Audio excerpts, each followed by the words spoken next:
Good evening, ladies and gentlemen. Hope you all are keeping yourself healthy and safe during this pandemic. It's my absolute pleasure to welcome you all to today's webinar, From Pandemonium to Profitability, powered by HP. It's heartwarming to see such a fabulous response to this inaugural webinar series brought to you by Architect and Interiors India. My name is Indrajit Sauji. I head the construction and design vertical for ITP in India, and I'll be your host today. Before beginning the webinar, I would like to know if audio and video are clear. If at all you have any issues with the communication, please do let us know by the chat so that we can sort it out soon. The chat box is available at the bottom of your screen.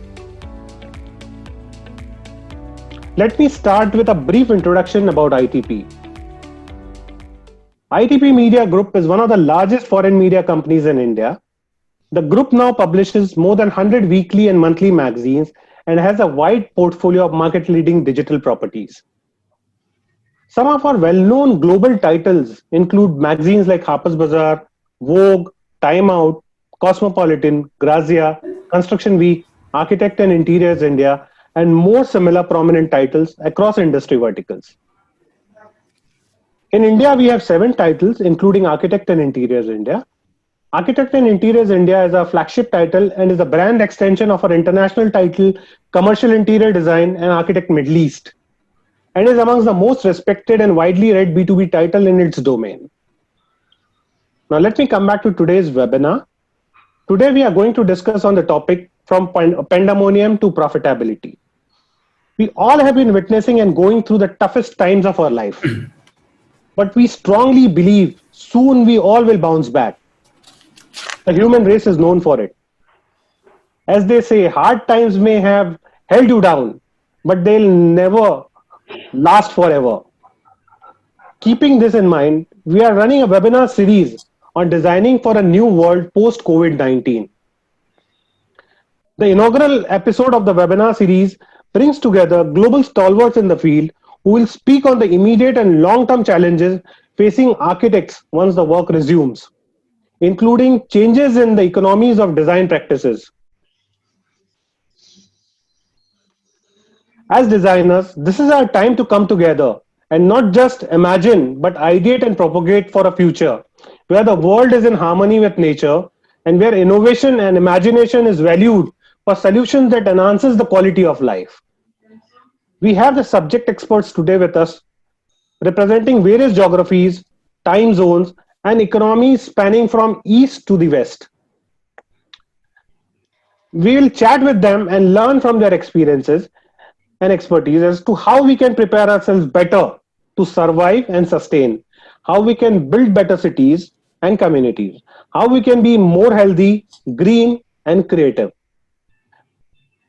We look forward to an interactive and engaging session, and we look forward to learn from our audiences as well. Hence, we are going to screen a poll during the session. The poll will be live on the screen for a minute. Request each one of you to cast your votes. Results of the poll will be shared in due course. In case if you have any questions during the course of the session, please feel free to ask them by using the question tab. We have the Q&A session towards the end of the segment where these questions will be answered. Please mention which speaker are these questions addressed to. We may take a few live questions as well. You may do so by raising the hand icon. My team and I are looking forward to all questions and we'll try to answer as many as possible. Without any further delay, let me introduce the moderator for today, none other than Mr. Bibhor Srivastava, Group Publishing Director, ITP Media, and co-moderated by Mitali Kurdekar, Editor, Architect and Interiors India. Over to you, Bibhor. You may please convey a message from our sponsor and introduce the legendary panel as well. All right. Thank you, Indrajit. Thank you, Mitali. And I think it's an absolute privilege that we've been waiting for to set the ball rolling, especially from our Architect Interiors India from a design perspective. But as you know, there's so much is happening and there is so much that we learn from a great brand called HP. I mean, there is a true sense of solidarity and, actually giving, cutting edge technology and solutions to our, designer friends. We all understand and acknowledge the role and power of technology in the construction segment, talking of which we are delighted to inform that this webinar is powered by HP DesignJet large format printers, where once again, HP proves that it stands strong as a partner with us even during trying times. HP DesignJet large format printers need no introduction. As we all know, this technology is leading market in the AEC space in terms of print technology.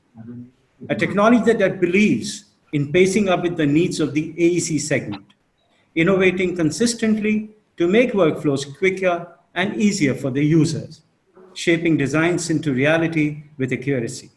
We welcome HP on board as for the webinar. No, I think, we are very intrigued and we thought of, taking topics which have got a little more positivity and a flavor to it. There's so much is happening, so much people are talking. But I think it's imperative, and I think for our lovely viewers there, we would love to know as to what is happening to our legendary panel and their lives and how are they dealing with in these tough times. What is that they are going through as individuals, as professionals, as, fellow colleagues, and what is that they are going through. So let me quickly make, to start with, Christoph, let's hear from you. What are you going through and how you are adapting to it? Good morning, first of all.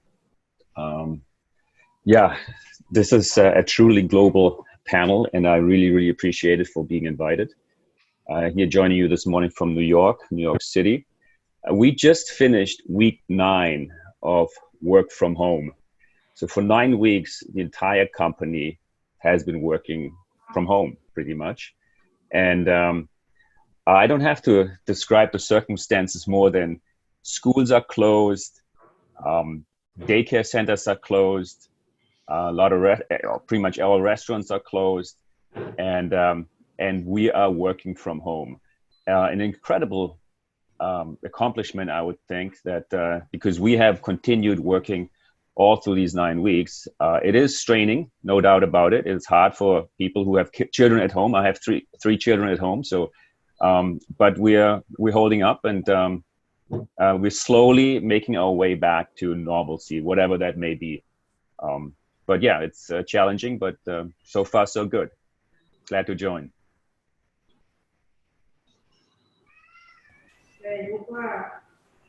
I think, Rafiq, can we take it? Because I think you'll have to take a small break in between. Yeah, so Rafiq, can we hear from you? Oh yeah, I'm okay. I'm not leaving, but I'm okay now. I don't have to leave now, okay? Yeah, so how is it for you, Rafiq, in Bangladesh? Bangladesh, Bangladesh is a very dense country. So it took time to understand that, what is that, in fact, we thought is something in China is not going to come here, it's so far away. But realized later, a bit delayed realization that it is something as a global disaster, and it can go everywhere, every corner of the world. So now we are suffering a bit, but not like the Europe and USA, unfortunately. And India, what India is doing, Bangladesh is almost similar. But what a interesting realization that things can be different. Nothing is granted in life, So we can look, probably we can sit back and look. Things can be rolled in a different way, and how we can interact with the whole thing. So human is very interesting being, and they can really interact things in many ways. So this is a difficult situation, one of the disaster situation in our life, and probably one of the most growing opportunity may come in front of us to look at the things in a different way. So both the way, it's very interesting for us to learn, realize innovation, and understand life. How valuable life is to us. So everything, what is nature actually, what is bird, what is the insects, what is everything we need to understand at this time. So this is a very vulnerable and fragile and very important time for us in our life. Thank you, Rafiq. Thank you. I think very vulnerable, fragile, and important time span, and what one is experiencing. Reza, how is it with you? I mean, and you know, fortunately, we had Reza in other session also. We will also see the sunrise behind as well, some point of time. So with me, you know, I'm sitting here in San Francisco, and I just came in the day before the lockdown happened, and it was the 14th of March that I came in here. So we have an office in Mumbai, and we have an office here. Of course, my family is here, so I come in every 3 weeks. I'm in the US. So I came into US, and then the lockdown happened. I didn't think it would come so fast. It came very fast. It came like wildfire. It was a surprise. Nobody was expecting it to come that far, that fast, and that far from China. But it came in, and yeah, we got caught off the guard. And we were told to shut down in Mumbai. Of course, here we were shut down as well. So we started struggling because we had never come across this kind of a situation. In India, we never thought of working from home in our offices. So we had to start, you know, modifying everything. We had to start, you know, organizing the team so that they can, a lot of staff did not have computers at home, leave alone software. So we had to organize some of them. But after 9 weeks, as Christoph said, now we have got stabilized, and now we started working from home. And I think it's getting comfortable. We are getting there. So I think in future also it's going to be better. So let me just take you back a little bit in history. This is not the first time that something has hit the world like this. It hit India in the 1895, 96, when the plague came in from China to Hong Kong and Hong Kong to India. And it spread all over India. And we lost about 10 million people in that period. So then what happened is the city planners, I mean, that was the British time, British rule was there, and the city planners came in and they started pulling down a lot of those congested buildings. They started moving them to the camps. They started moving the people to the hospitals. And then going forward, they came up with the town planning. And when you see after the island city of Mumbai from Bandra onwards, town planning came into effect, and the land was properly cut into parcels. There was an open space between buildings. It was not like Mumbai's island where we had, buildings touching each other. There was no open space. Streets were very narrow. So I'm sure this time as well, there'll be something that will come up. Thank you, Reza. James, what do I say? Good evening? Early evening in there, I think. Can you hear me? I said good evening. Good evening. All right. So let's hear from you very quickly. Then we go to other round. Yeah. How is it for you, James? Hello? Yeah. Hello? Yes, you are loud and clear. Hello? Yes, James. Can you hear me? Yes, absolutely. Can you hear me? Yes, absolutely. We can hear you. We can hear you. Okay. Can we So ask? I'm just going to speak as if you're going to hear me. Okay. Others, can you please mute your mic, please, gentlemen and ladies? Yeah. Thank you. Can you repeat the question? I said, how is it treating for you? How are you dealing with it? This change?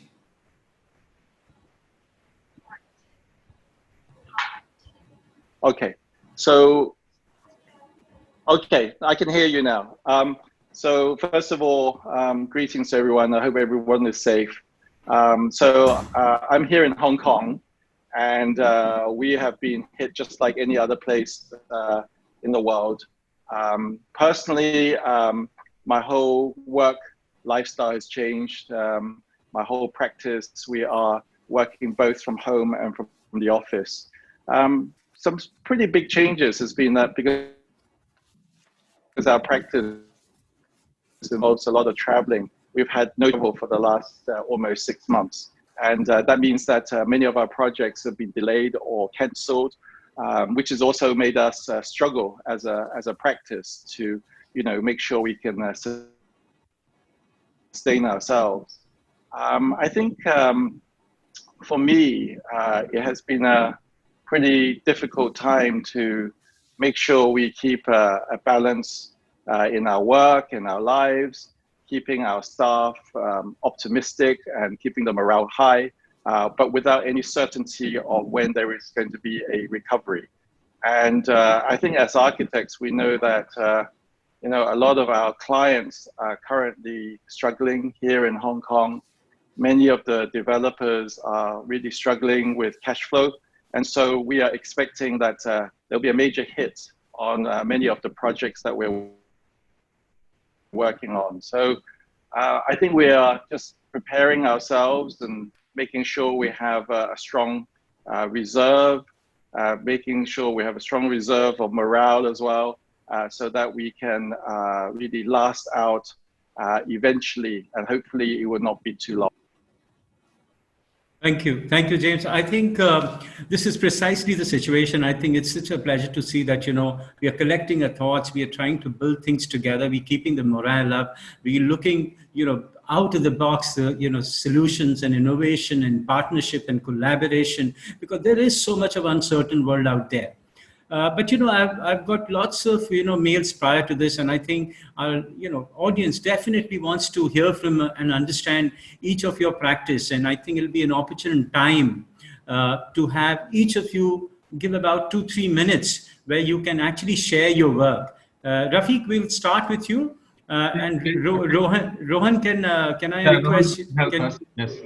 Rohan, can yes. you put? So Rafiq, you can start and show the great work that you're doing. Oh, thank you, Bibhor. Thank you, everybody. It's an opportunity. Thank you, India Architects and Interior Architect Interiors India. Rohan, can I see my slides? Where to see my slides? Yeah, 1 second. He's doing it. Okay. Yeah, I need to be more to computer. No, not to. Yeah, it's there on the screen. No, Rohan, we can't see. No, we can't see. We don't see. We're not seeing any one of us now. Just a second. I'll try once more. I think we are seeing your homepage or something like that. Yep. 1 second. I'll let him take another chance. I think this is another new platforms, new technology, new understanding, new learning. So people and the viewer and the speakers, please bear with us. And Rohan, should you feel any hiccups, we can go to the other and then come back to Rafiq. Yeah, we can do that. Just give me a couple of seconds. I'll do that.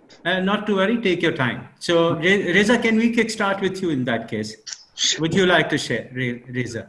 Rafiq will come back to you. Okay. But I don't see anyone. I just see your homepage now. You don't have to do, Rafiq. We can see all you there, everybody. All of us can. So we are architects, and we are based out of Mumbai, Pune, and San Francisco. We have a big team in Mumbai and Pune. Sorry, I don't see Reza's work also. I mean, Rafiq, can you look into your screen and go into the gallery part of it? Reza, just bear with me. No problem. Take your time. Rafiq, can you go to the gallery part of it and click there? Insights, people, project, products, list, events. No. Indrajit, can you guide? Rafiq, you have to go to the gallery view. Like you have reached the website, it seems. Like you have to go to the gallery view. Gallery view.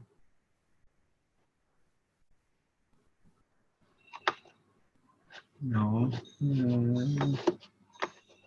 Reza, I think you can go through. I can manage from here.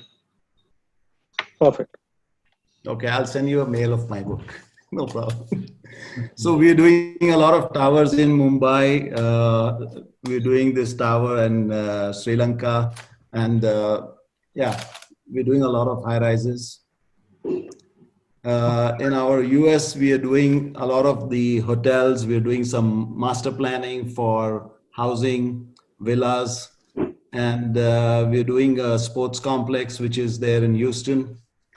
So that's our US practice. I'd just like to talk a little about a project which we are doing in Sri Lanka. It's a 96-story tower. It is for the World Cup winners of Sri Lanka, and they won it in 96. So this was a competition, and we got this project. So when we got this project, they wanted, they wanted to have something from the World Cup, something from the bat, the ball, and that's how we came up with the concept of the building. So we took the World Cup design, and we put 4 bats around it, and we took the ball, and we came up with the tower. So if you see, we've got 4 bats around it, and we have the ball on the top. It's a mixed-use building. It's got retail downstairs, residential, hospitality, and there's an observatory, and there's this thing. So it's a very interesting project, and but now everything is on hold. That's it. Thank you. Reza, what stage are we on that project? We started the project, but then now it's gone on hold after the blast and everything that took place. So everything has gone on hold, and now it's going to be worse even. Okay, cool. So yeah, so can we, Rafiq, can you see all of us on the screen now? Yeah. Okay, Yes. no stress. So one moment, you don't have to do anything. Rohan will do your slides. Just stay there. One moment till I get back to you. James, sorry, Rohan. Yeah, there goes Rafiq for you. Yeah. Yeah. Thank you. Yeah. So thank you, everybody. It's a great opportunity. Guys, actually, I never wanted to be an architect. So I was a painter. So when I started, from painter, accidentally I became an architect. And next slide, you'll see when I became architect, when I started, I thought architecture is a painting. So my works was almost like that. And then I started thinking, looking at Louis Khan, Mazhar Islam, that architecture is something like poetry. So next slide, if you see, Rohan. So architecture is, to me, is like a poetry of my country, the water and the green and patch and light. And it's gone on a little bit of a couple of years. I was traveling similarly. Next slide, if you see the similar things. Next slide, Rohan. Yeah, this is in Malaysia. Next slide, if you see. This is in Pakistan, Islamabad. And next you see. So see, still the romanticism and poetry is going on. And next you see, next slide, Rohan. So this is also similar things. When I was really thinking of Bangladesh is a country of water. And next, if you see a slide, you see a little bit, I'm growing up, I'm practicing almost like 30 years now. So I was thinking that architecture should be like, architecture is a poetic responsibility. Now, just not only poetry, it's a poetic responsibility. So when I working like this project in my mosque, the space in the middle, the courtyard become a public realm, a space for the people of the community, so they can come and use it. So it's more towards the community and the people. And next slide, if you see, then I started thinking, okay, now what I think is architecture is probably poetic expression of environmental responsibility. So this is what happening in many parts of our Dhaka city, like all part of Dhaka. If you see how the open space for the public is completely occupied illegally, vagrants occupied the frontal, the brick wall, high walls is actually trying to protect the green area, which actually never protected the green area. It's protected only the illegal and, the all antisocial elements and people inside is protected. So the whole idea was wrong philosophically. So we suggested something else. Then we are working, the next slide, you will see the same project. We dealt it up. We completely open up and telling people it's your place. It's no boundary wall, nothing is there. If the language is absolutely clear, semiologically, it belongs to you, you are the owner. So now you see it's maintained by the community. Next slide, if you see another, we're working a lot of projects similarly now. So this is now communities really enjoying the part of the beautiful thing. And next slide, if you see another projects devastated environmentally, the walled up area inside the park is nobody can see that. The monsoon rain is a pain for them for many 50 years probably. So we just simply knock down the wall, we clean it up. Next slide, you'll see something on the same project. The same road now is completely clear, and the water has been kept inside below the walking trail, I mean the footpath, the walkway, and the whole water not treated. And now the whole community is taking the same water, which was pain for them. Now they're drinking the same water, the whole community. So next slide, you see the one slide of this same project. Next slide. See, now this is completely green and the kids are really enjoying. Similarly, another project is devastated, the whole area. They cannot use this. Now you see the same project, we just did similarly. Next slide. You see the public realm opening up, telling people it's your place. Is nobody going to stop you. Every time you can come 24 hours, 7, no problem.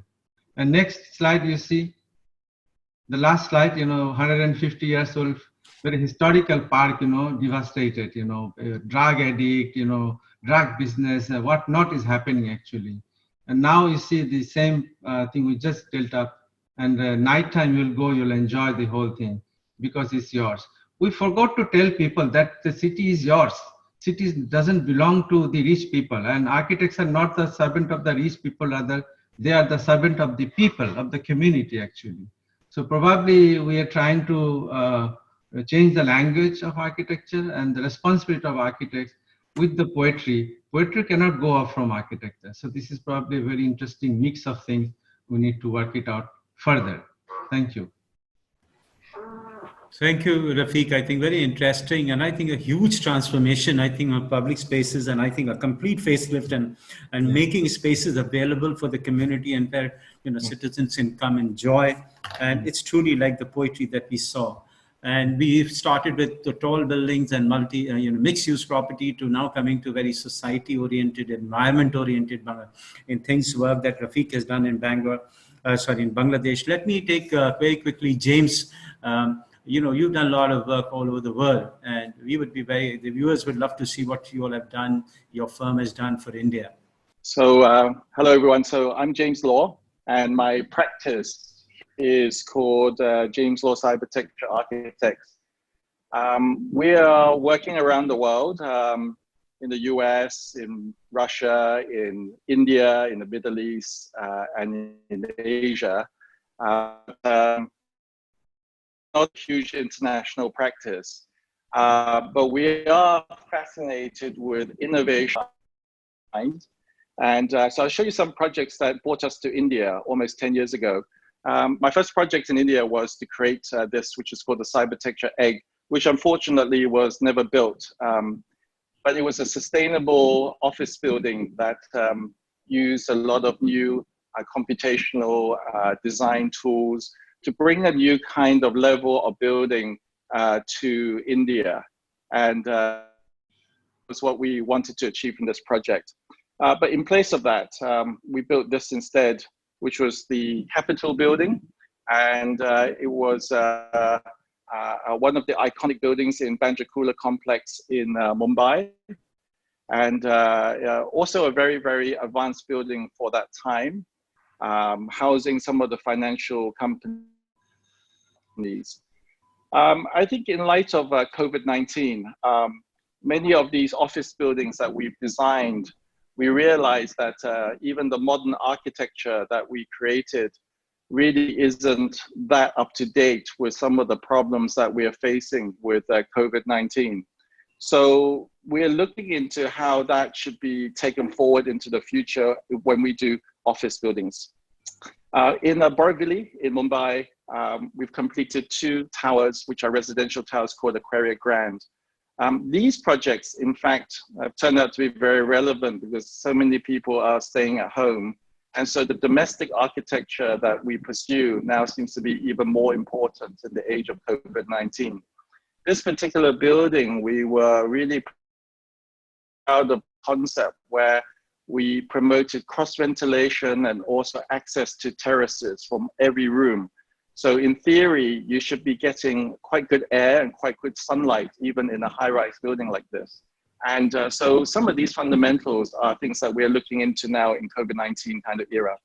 More residential buildings, this is the Elements in Juhu, in Mumbai, that has been finished.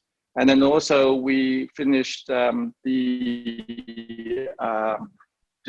Delhi Airport Metro Railway Station, which has also a residential, commercial and a car parking facility on top, which unfortunately in COVID-19 is probably quite empty at the moment with the lockdown from the travel.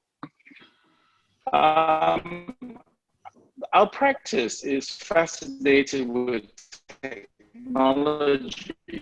So in many of our buildings, we also create the technology inside. In some of our buildings, we have our own health monitoring mirrors that we have designed and built and manufactured. And they're linked to the internet. And I think again, in COVID-19 and in this kind of pandemic era, the trees that we are now, we've designed and we're manufacturing, which are actually monitoring the physical environment in terms of, heat in future for plant trees like this around the city. And then dealing with actual living, we are also investigating a number of projects which we think will be a new kind of architecture. So this is called the Alpod. It's an aluminium house that is very light, very easy to transport, and is able to be deployed, and creating kind of quarantine camps very quickly to deal with pandemics. And then ultimately, as we see lots of people suffering around the world, we feel we need an architecture that is affordable, fast,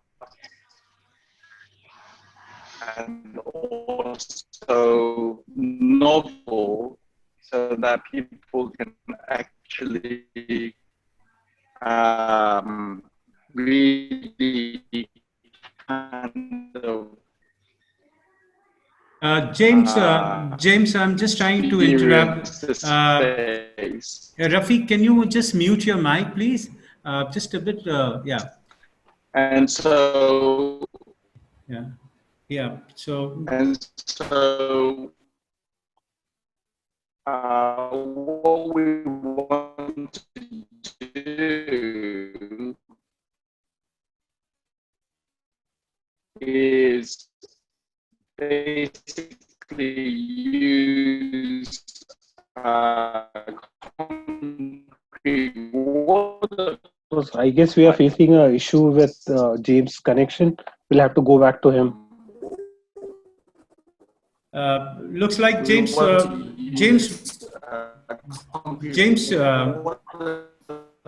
James, we'll come back to you. Hello, James, can you hear me? Yeah. I think the viewers have really pointed out, and I think viewers, just bear with me. I think we're just going to come back to James, and I'm sure you will love to hear him more. At the moment, I think I'd like to have Christoph to very quickly come in and show his work, and then we can actually come back to James. Yes, Christoph. Okay, can you see my screen? Yeah.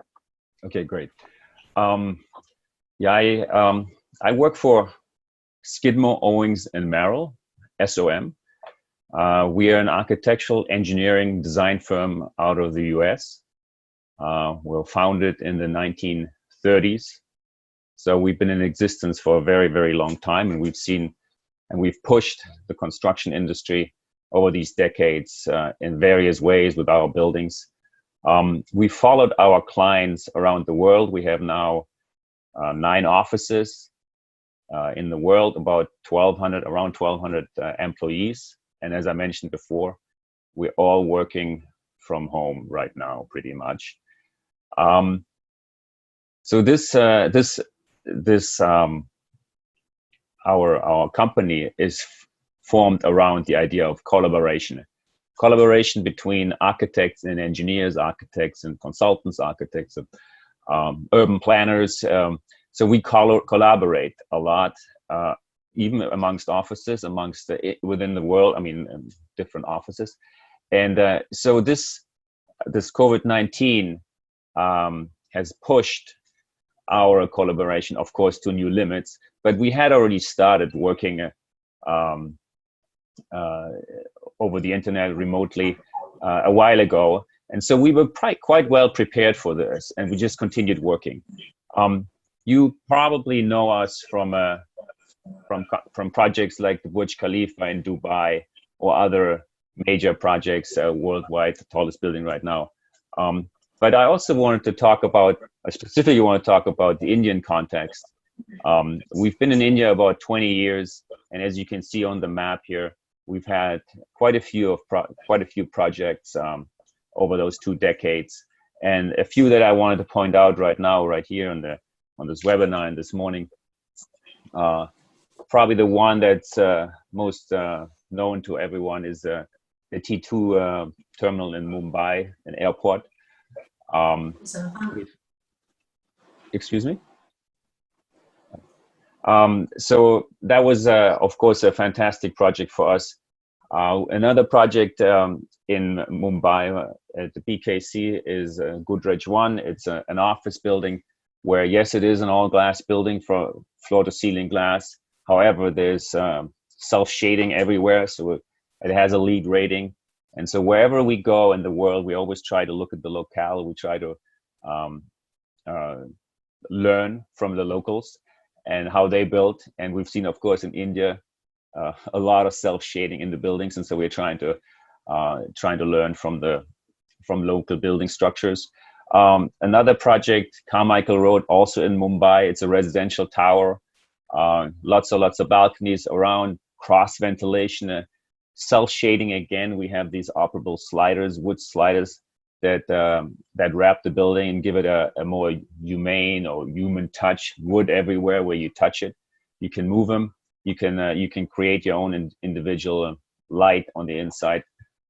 You have big glass sliders that open up, and so we always try to stay connected to nature as much as possible.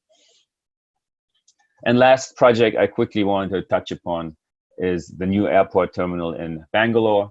It's currently under construction. It's growing rapidly fast.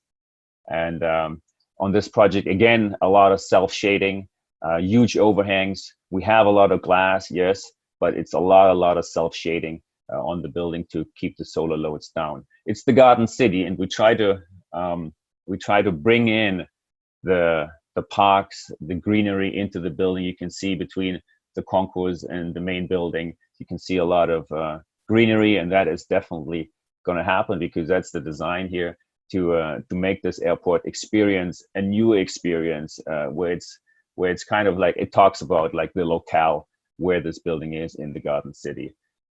So these are 4 projects that I've personally worked on in India over the last 10 years, and yeah, we're very excited working in India because it's wonderful, the crafts of people and the climate, and we enjoy being here.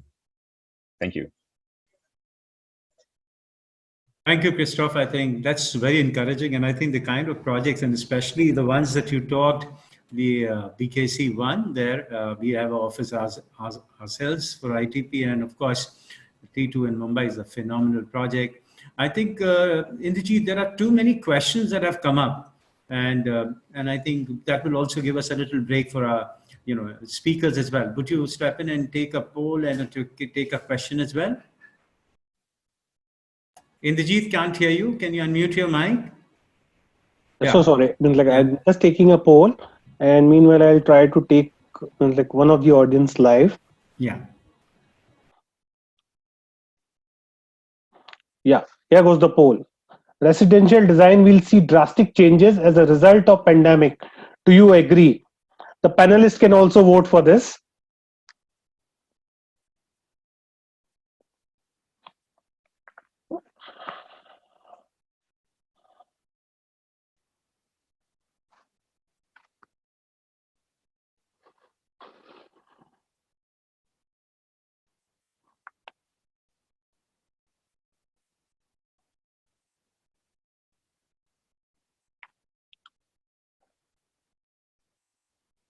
Yeah.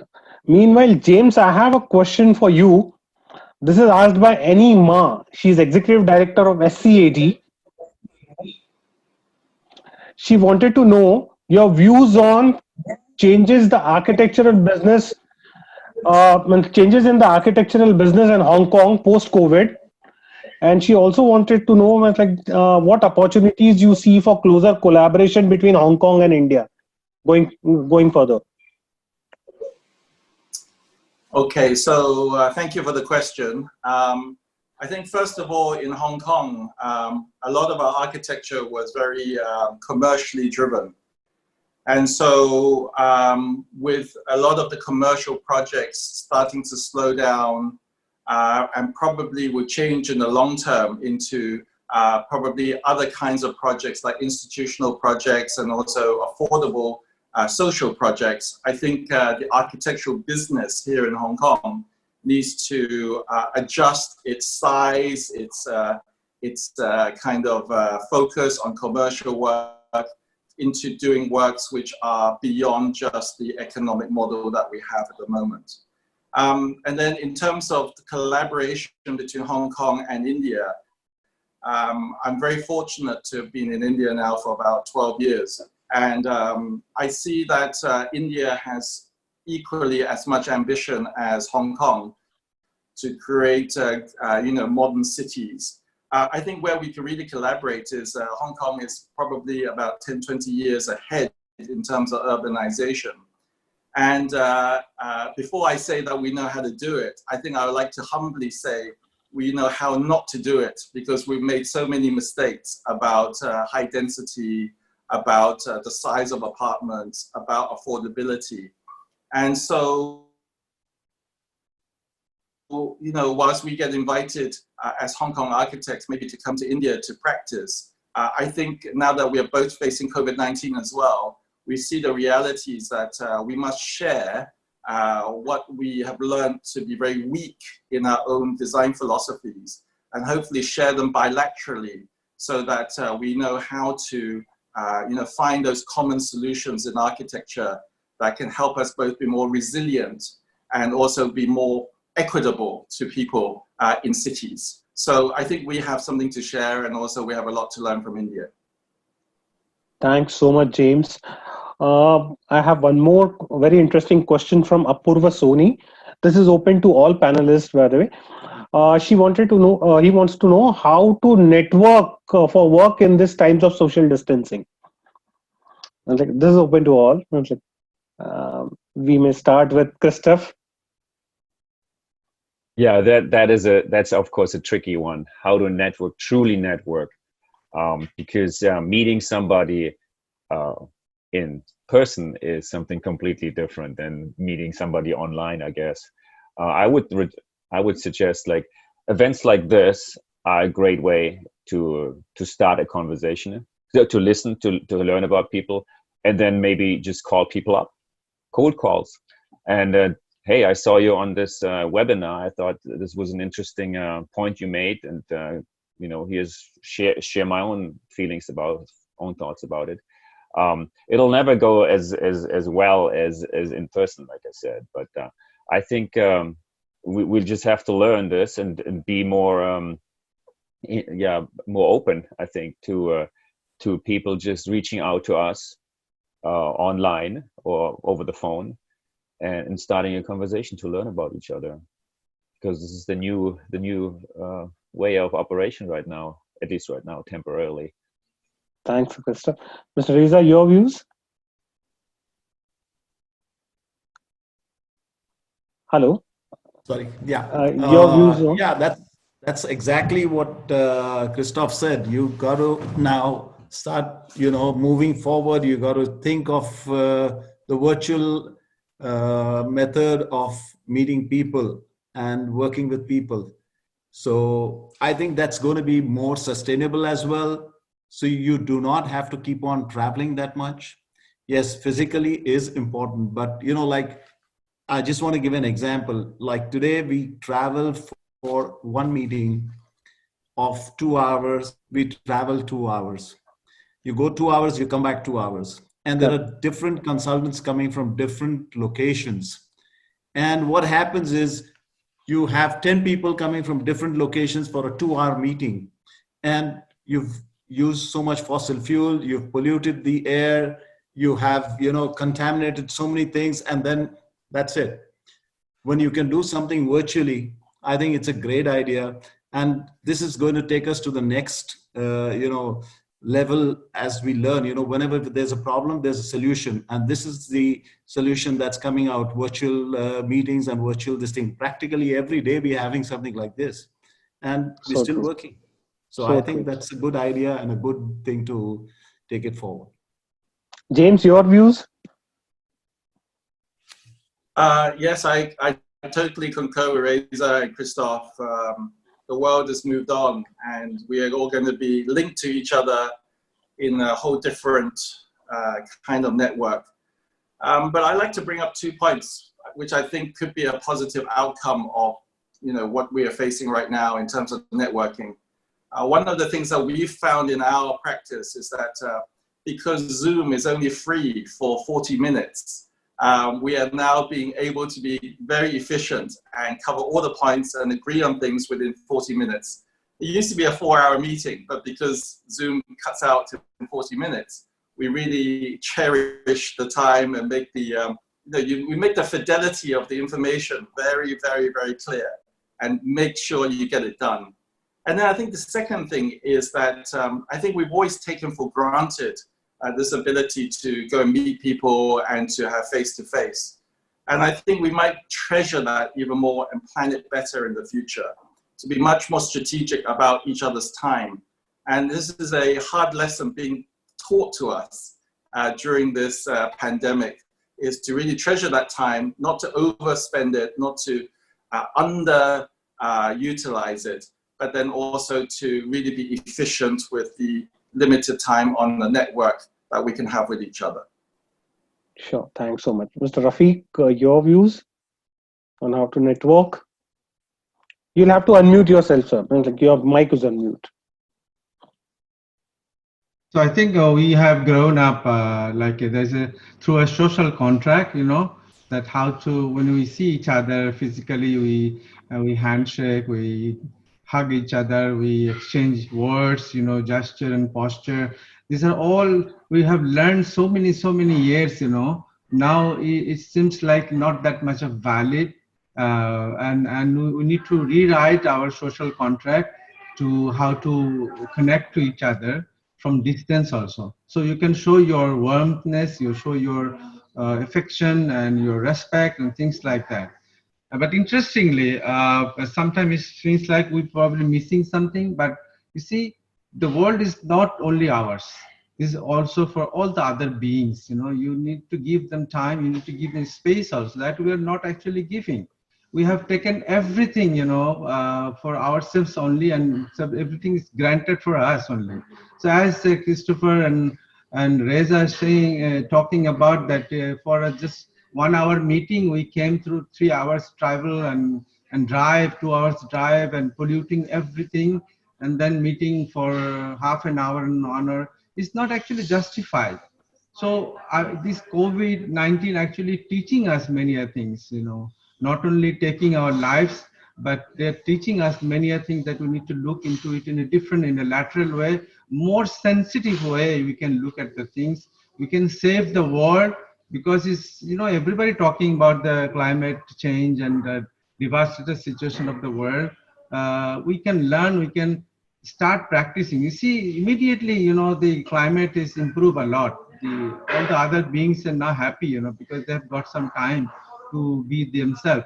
So we can even think of, even COVID-19 must be gone probably one day, but we can think of a day, a month, every month, a day, we can be like, we think like it's a COVID day, and we can be off from no flight, no car, all over the world, because it should be a combined thing. We cannot do one country and then other country doesn't care what is happening in the course of a climate change issue.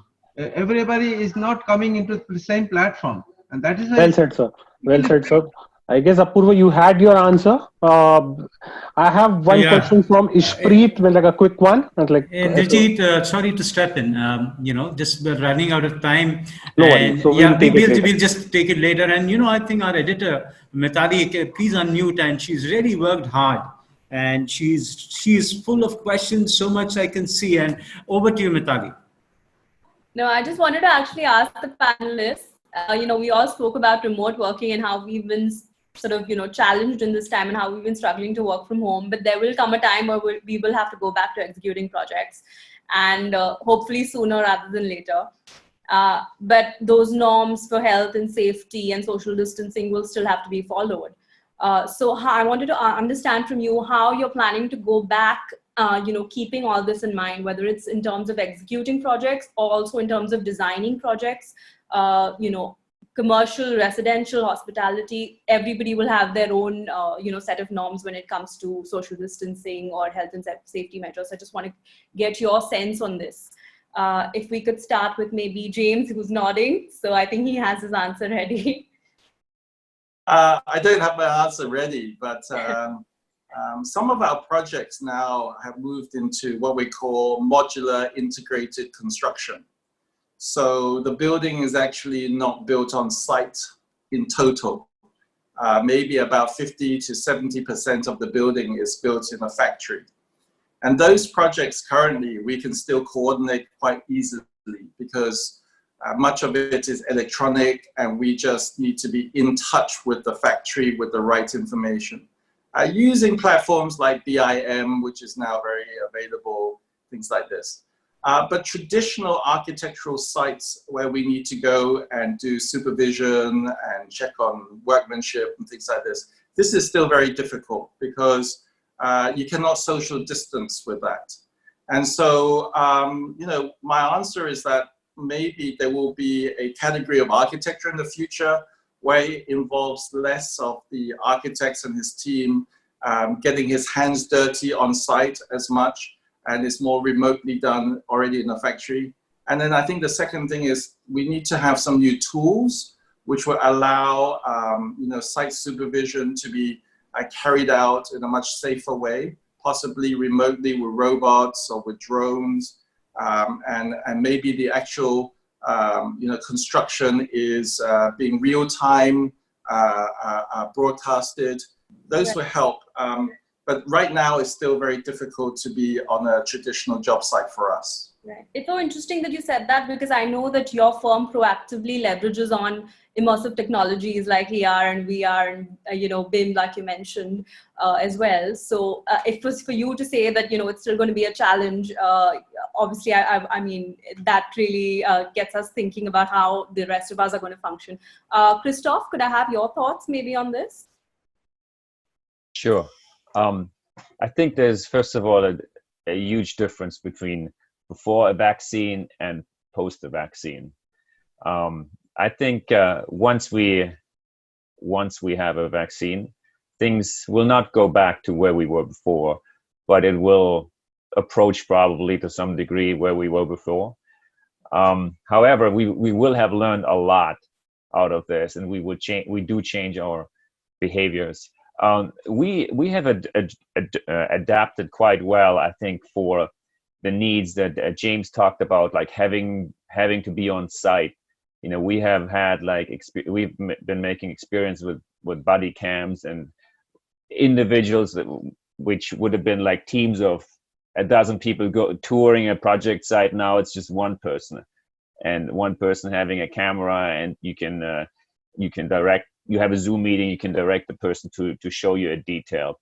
Does that replace a site visit properly? Not really 100%, but it gives you a pretty good idea of how construction is advancing. So we are really learning on this.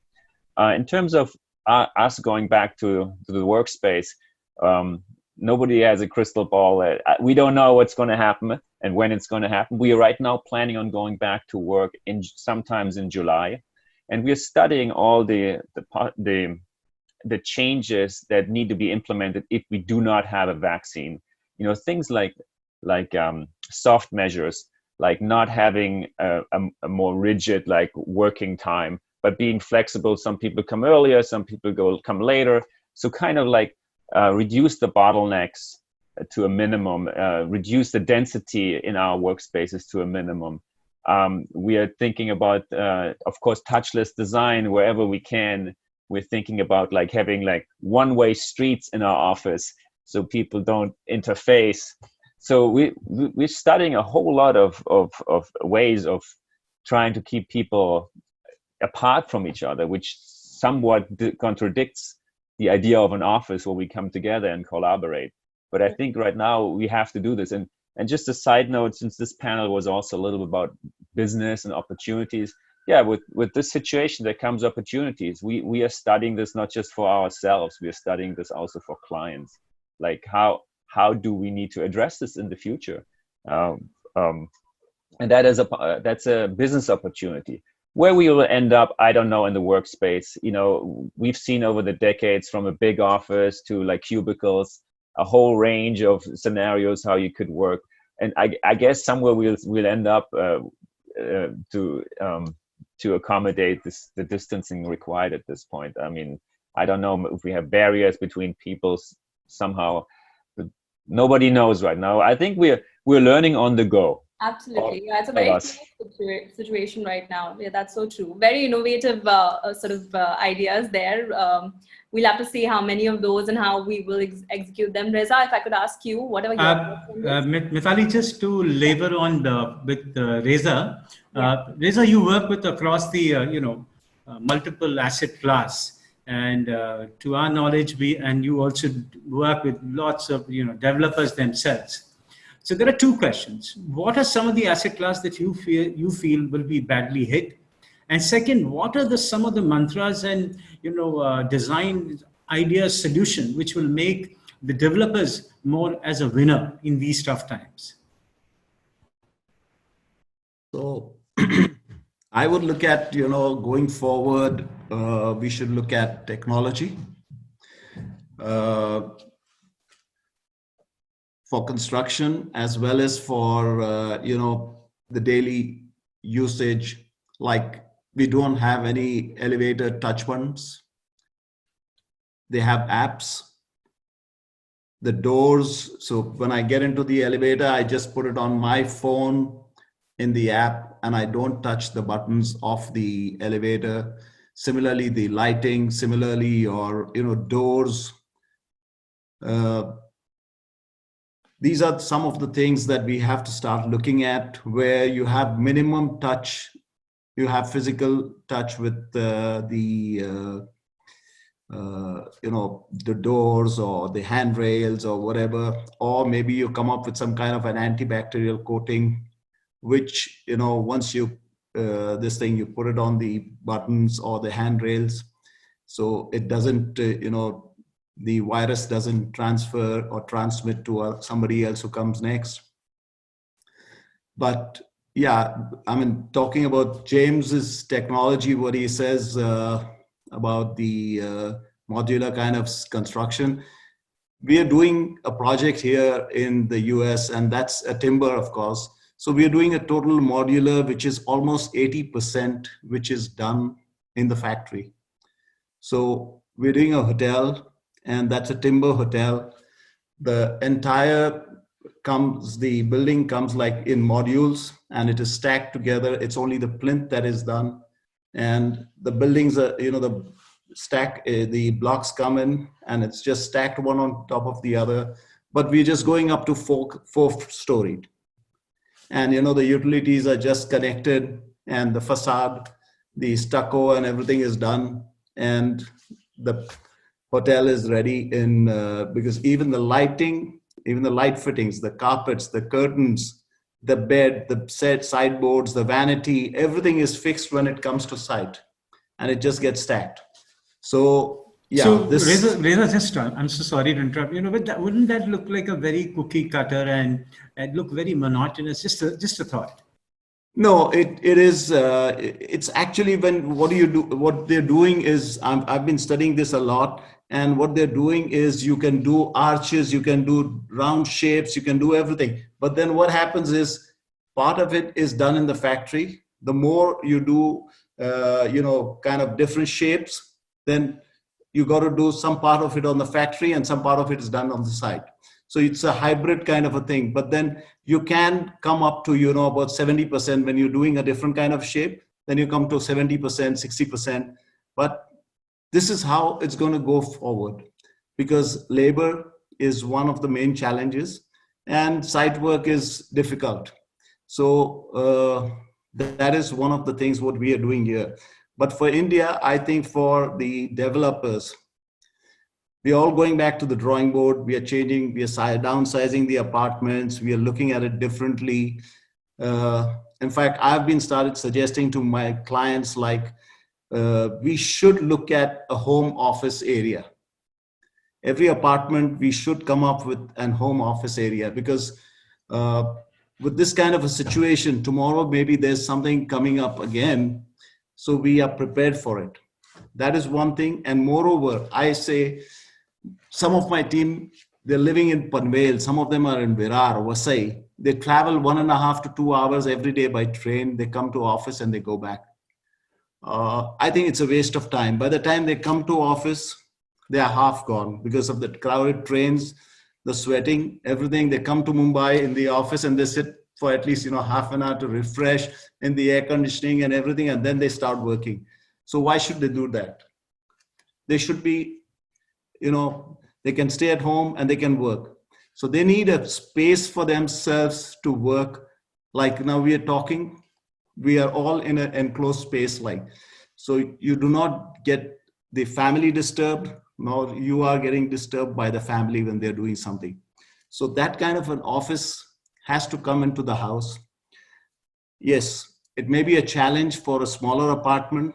So I would suggest that we, as architects, suggest to the developers that they come up with common areas where, we have an office in the clubhouse or in a common area where I can go and book and use that space for an X amount of time, and either give something to be the complex, or there's an arrangement which has been done. So that is one of the things I would say each developer should start thinking of. About the office spaces, I think if we were giving 20 square feet, now we got to give 30 square feet. Open office planning, I don't know whether it would work. You got to come up with some kind of a barricade. You got to separate out this thing. So I think we'll be going back to what we had earlier, the cubicles and closed spaces. That's what my thought is on the commercial part of it. Very well. Reza, actually, you left us thinking from the office to bring Rafiq in, because Rafiq, can you unmute your mic, please? Yeah.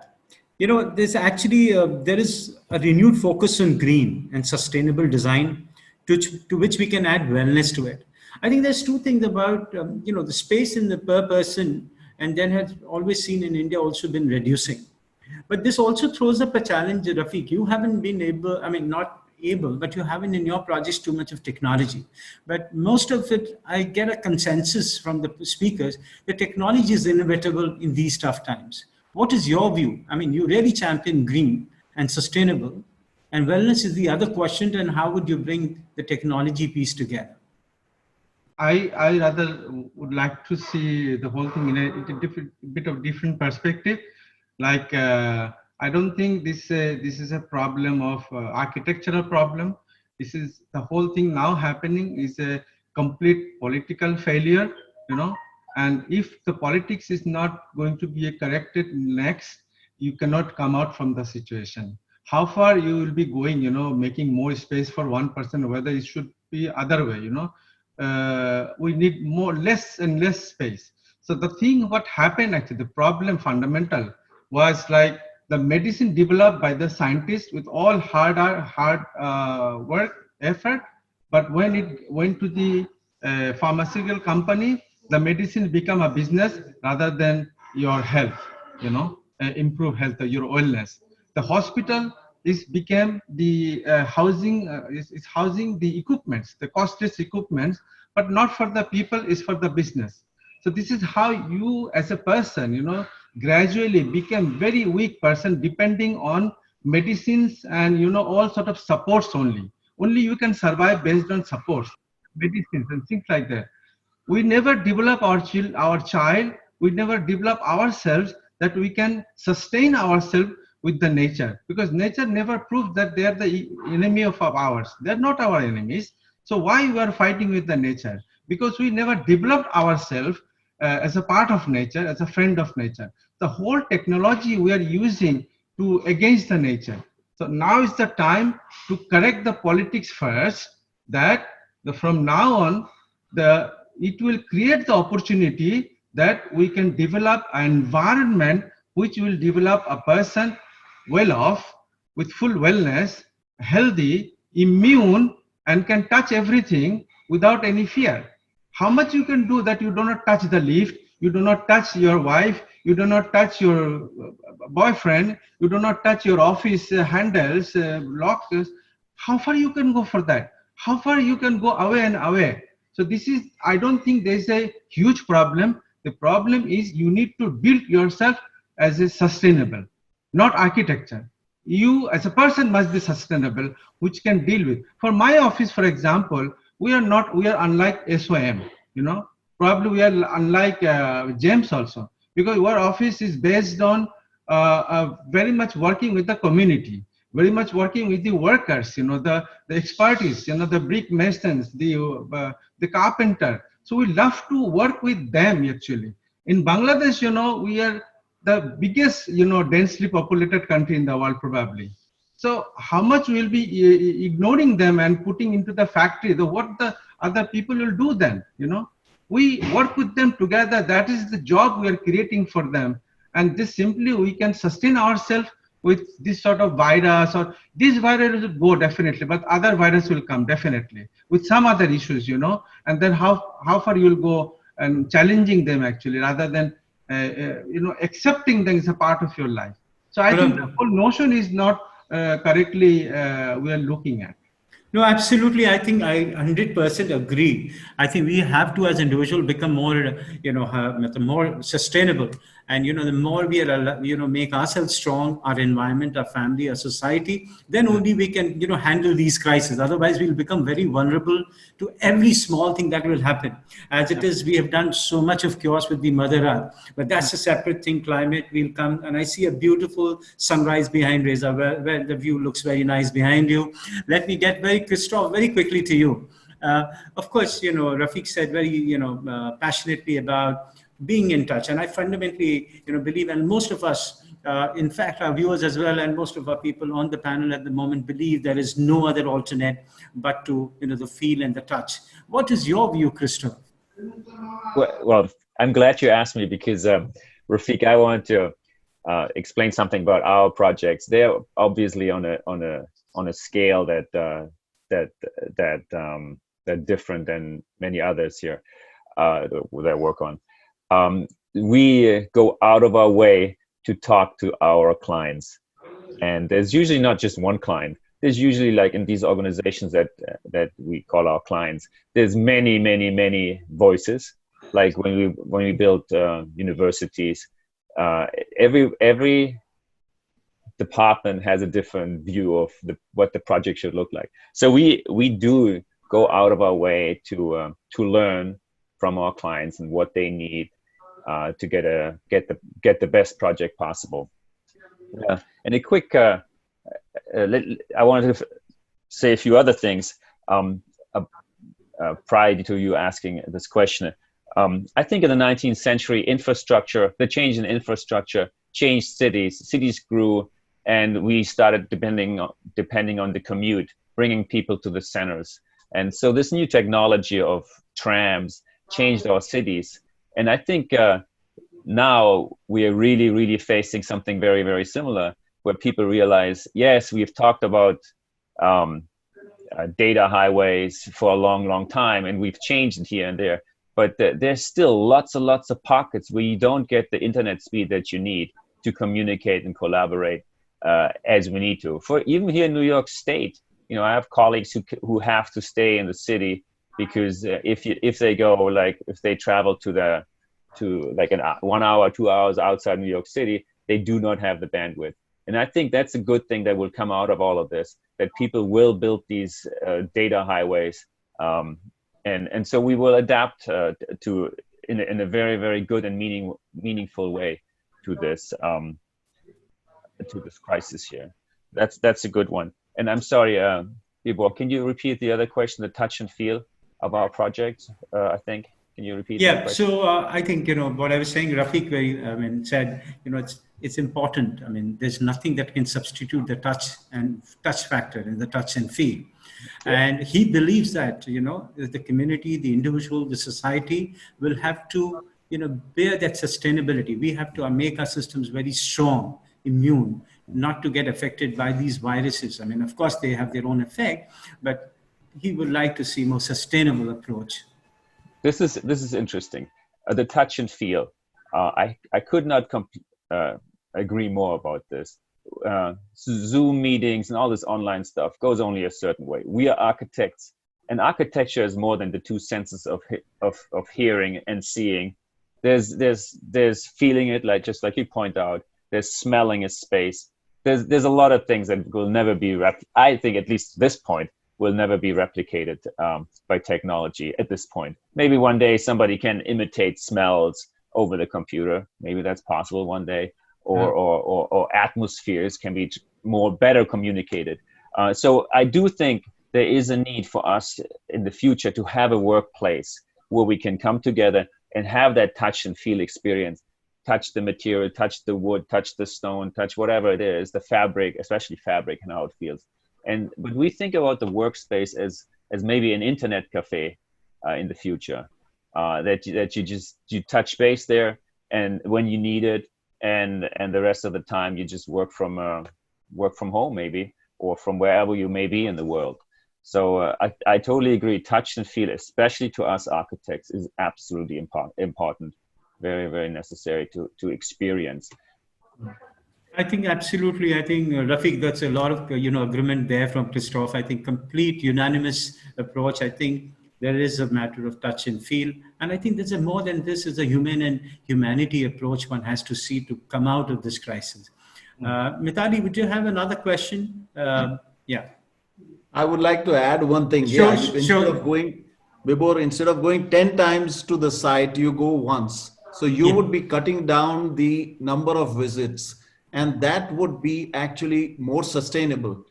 I agree. As architects, we want to have the touch and feel. We want to have the feel of the materials. We want to see the site. You want to feel the site. Like some of our clients say, that walls talk to me, the ceiling talks to me. When you go to the site, you see a lot of, there's a lot of interaction between you and this thing. There's no doubt about it. But you could cut down to, maybe instead of 10 times going to the site, you go to site twice. Thank you, Reza. Thank you.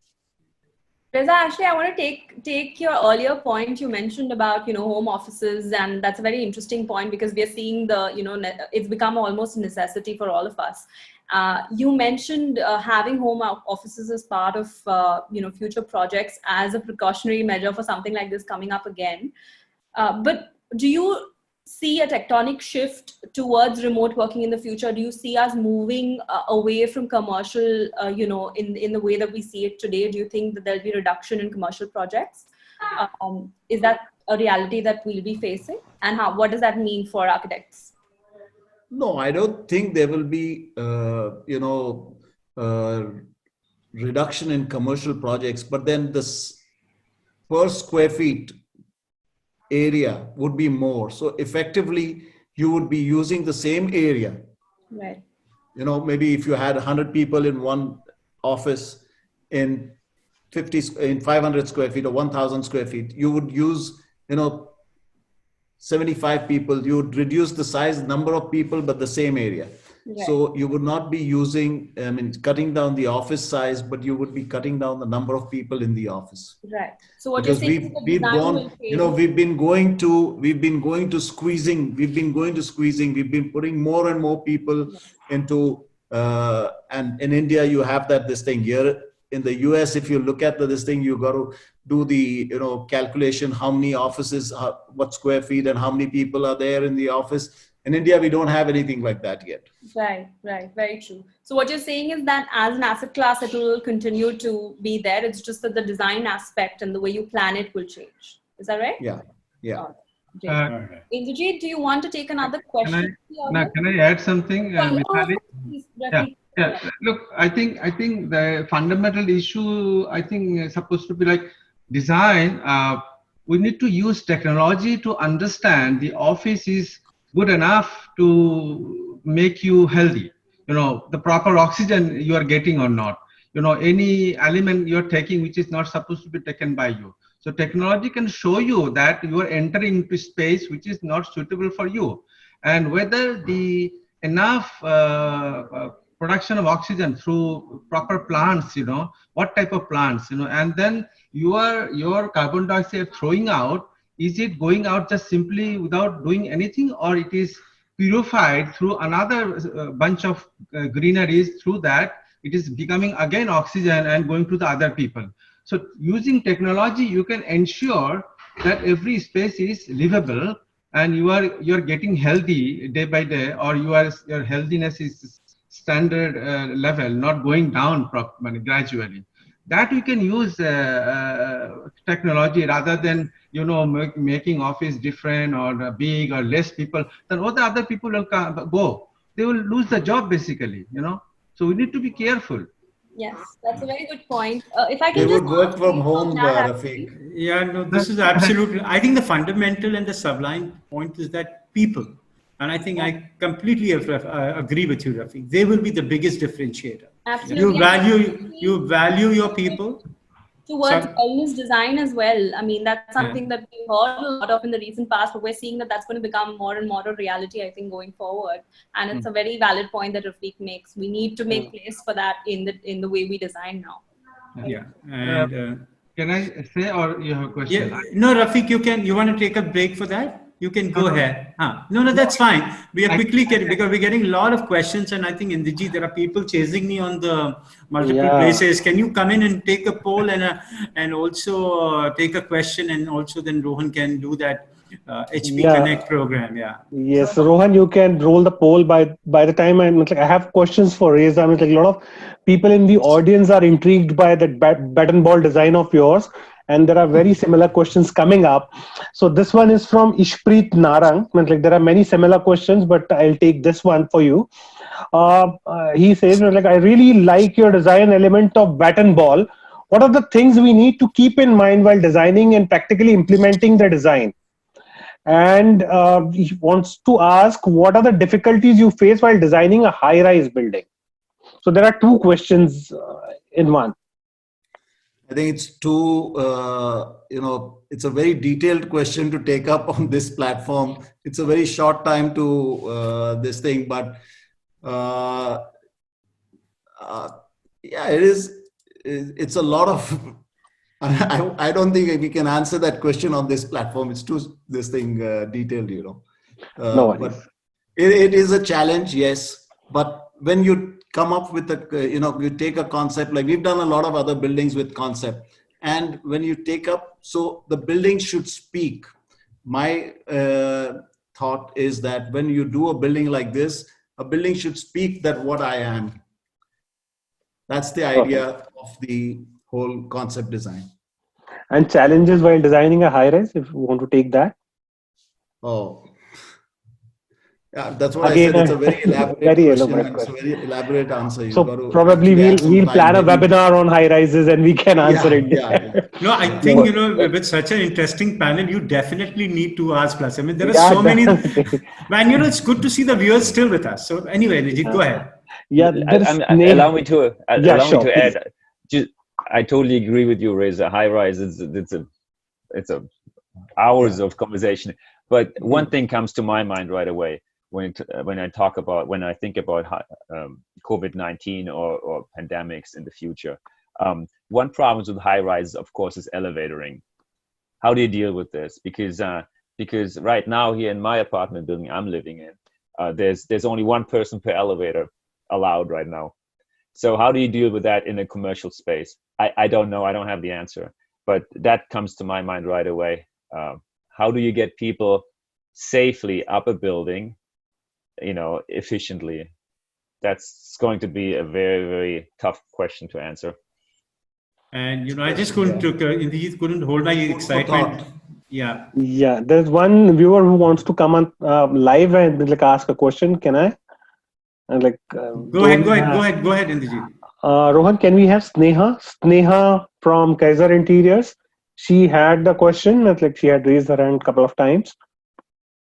Hello everyone, I'm Sneha from Kaiser Interiors. We are a contracting company. So I here have two questions. One is for Mr. Reza sir and other for Christoph sir. Question number one is, sir, right now in the design firm, are you getting any changes requirement from clients, or do you what exactly can you think could be the major change for designs? And question two for Kristen sir is, post-pandemic, what major sectors would boom apart from e-commerce? Thank you.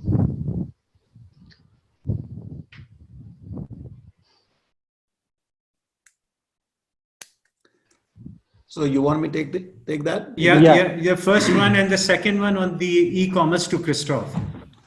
Okay. Sorry. So the first one is for the apartment sizes. So the clients are becoming very conscious about the sizes. They want to cut down the sizes in the real estate and in the buildings for the apartments. One of the reasons is that because in India, there's a lot of joint family staying. And today what has happened is, with this lockdown at home, they realize that so many people in one house, when we have that concept of people staying, the father, the son, the younger son, the wife, everybody, all the kids, everybody is in the house. So they started feeling that, they want to cut down the family size and they want to get into smaller apartments. So we've been discussing, and out of the discussions, this has come up that they want to do smaller apartments for each of the families. So we are going to go back to the drawing board, and we are going to actually start cutting down the sizes of the apartments and making them smaller apartments. That's for the residential side of it. And the other one was what? So the second question, I think, Sneha, I think it's for Christoph, like it was for commercial buildings, like from the e-commerce side. And like apart from e-commerce, like what are the booming sectors that you expect like post-COVID? It's a good question. I just scribbled down a few notes. I think anything technology. So e-commerce, I'm not so like data highways, and that's I'm not answering that. But technology, I think, like touch-free, everything that's touch-free, everything that creates potentially healthier buildings, so people do not get infected. They don't need to touch so much. I think all this there's going to be a lot of inventions, I think. And I think also material research will boom, like antimicrobial and antivirus surfaces, whatever they mean. But there's already certain types of glass out there that have properties that are easier to clean, or infectants stay shorter periods on them. I think there's going to be a big push in materials. I hope there's going to be a big push. Let me think some more, but those are the few things that come to my mind right now. Sure. Thanks. We have one more, like if you allow. Sure. Indrajit, before you ask the question, and Rohan, can you put that HP slide for me, for us? This one is from Dhruv Shroff. Like probably James, you can take this. He wants to ask, what is the reason a lot of interesting new buildings are making use of glass despite the weather conditions, specifically in India? So I think glass is a very kind of loaded design issue. Glass aesthetically has always been recognized as modern, 20th century, 21st century. Transparency is a great thing to have, but then obviously you have the trade-off with solar and insulation and fire, all of those issues. And now there's more and more different kind of glass that can deal with all of those things at a cost. But I think for me, I think the problem is that so much of the architecture that's being built is one which is quite following the trend, or quite kitsch and quite image-based. You know, it's almost like if I'm a developer and I make an office, it has to be a glass office in order to be recognized as a modern, 5-star, international grade office. But in fact, people don't think a little bit more deeply about the essence of transparency or glass, or how much transparency is appropriate for a space. So, you know, I think India, along with many places that we work in, including in the Middle East and in Russia, there's a big, massive expansion in glass buildings, but it's not entirely appropriate. And I think it's endemic of the fact that our architecture has become quite, I mean, I'm controversial by saying this, but corrupted by a kind of obsession with the perceived value of wealth and commerciality. I'm not saying those are bad things, but I think it's gone a little bit over the top. And in this world where, you know, hundreds of thousands of people are dying every day because of COVID-19, lots of people don't have enough food as they're walking back from Delhi and Mumbai to their hometowns. The last thing that we need to worry about is another glass building. But we should really think about how glass should be used appropriately in the future, and perhaps also to really create a kind of architectural purpose, using the right materials in the right way with the right amount of resources, so that, you know, more people can actually get the benefit from it. And the obsession with the image of glass, if it goes too much over the top, is going to be a price that we all have to pay in India, in Hong Kong, in London, in New York, etc., etc. Thank you, James. And I think, you know, time has gone by. I wish we had more. But, you know, before we wrap up the session, let us very quickly take, 30 seconds from each one of you, your message. What is the way that you see the world will unfold? And what is that one key message that you would like to give? Rafiq, can we have your input to begin with? I think if you see the trend, this came up for many hundred years, that architecture became a outcome of ego, basically, you know, ego or political ego or social ego or architect's ego, whatnot. Now time has come to invest more asset, more resource. Maybe it's good for government because profitability comes, the controversial issues comes. So government has to, you know, good politics with good governance and moderate economy to start contributing the health sector to how to improve the environment. So the people can be immune, people can be growing up, children, a proper way, so that they can become music with the nature, not against the nature. And the whole design process accordingly should develop. So this is probably how we can achieve, and we can be free to do anything rather than obstructing ourselves not to do so many things and only doing few things. It should be reversed. We should be doing everything, only few things we should not do. Sir, if I may, Rafiq, take a minute. What is that one word would you say? One word message. That's the humanity should be upheld. Humanity. Thank you. Must be upheld.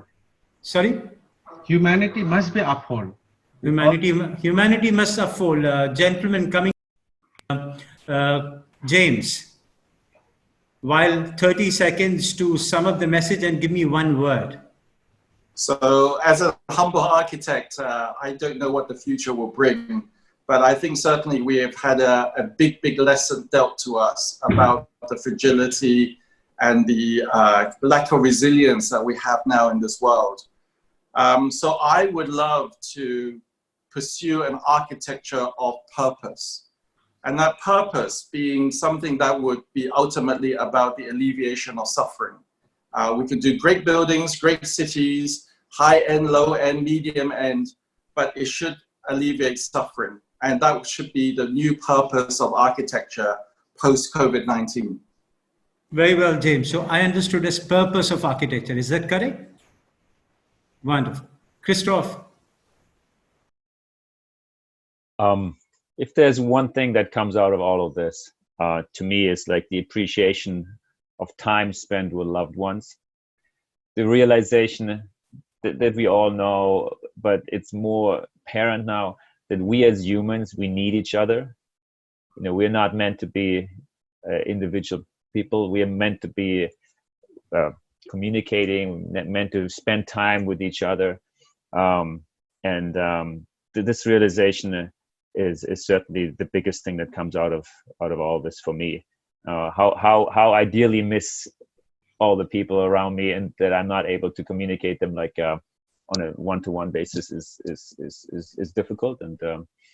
And so I take this as a positive, that we talked about this earlier, like that we really value time we spend with each other face to face. So that's time, value time. Reza? Quality time. Quality time. Okay, that's fine. Reza? I think going forward, sustainability should be the mantra. We should look at more integrated cities, integrated townships, so you do not have to travel that much. You have to travel, out of 10 times, you can cut it down to 1 time. And, you know, so that would give a lot of time. Like everybody says, it gives you a lot of time with your family. I mean, I've been here for 2 months plus today with the family. I never been so long with them. So I appreciate that. And that's why I say, if you can work from home, you can get more time with this family, and that would be appreciated. Wow. So sustainability and time with the family. Ladies and gentlemen, all the wonderful viewers out there, I think we devoured the session as much as you would have. I think we kept longing for more and more. I mean, we are still young to go ahead for another session, but I think it's the watch tells me it's almost one and a half hours. And it's just like that we just started actually. So I think we had this prolific battery of excellent speakers coming from different geographies. So big thanks to each one of you. And I think huge contribution, huge messaging. But let me try and sum up a few things that I believe are going to be the fundamentals, you know, which I coined this, and I probably heard somewhere, you know, like BC before Corona, before COVID, AC after Corona, after COVID. So I think during the COVID, I think we're keeping our, you know, head held high. We are working together, collaborating, and that's the consensus which the panel feels. I think business continuity plan should be in place as for architects, for developers, and everybody, consultants, all work together.